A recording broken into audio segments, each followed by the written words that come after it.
Raja TV.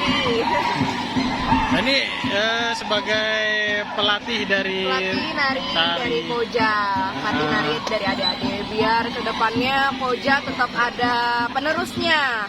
Jadi nggak cuma yang bapak-bapak dan ibu-ibu, tapi tetap ada penerusnya, ada adik-adiknya juga. Semoga yang laki-laki juga bisa sih untuk nampil di acara lenong atau palang pintu.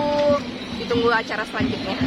Kalau dari filosofis tariannya sendiri menceritakan apa dia? Sebenarnya tari ondel-ondel tuh menceritakan tentang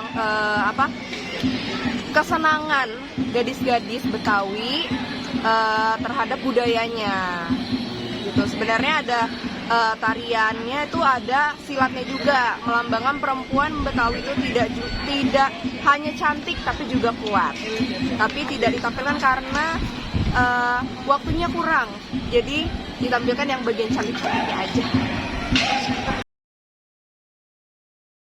Ini sebagai pelatih dari nari dari Koja, pelatih nari dari adik-adik, biar kedepannya Koja tetap ada penerusnya.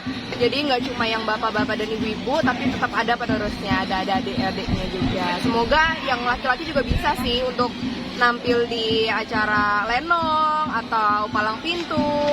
Ditunggu acara selanjutnya. Kalau dari filosofis tariannya sendiri menceritakan apa dia? Sebenarnya tari ondel-ondel tuh menceritakan tentang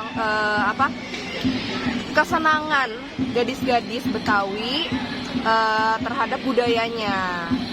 Gitu. Sebenarnya ada tariannya itu ada silatnya juga, melambangkan perempuan Betawi itu tidak hanya cantik tapi juga kuat.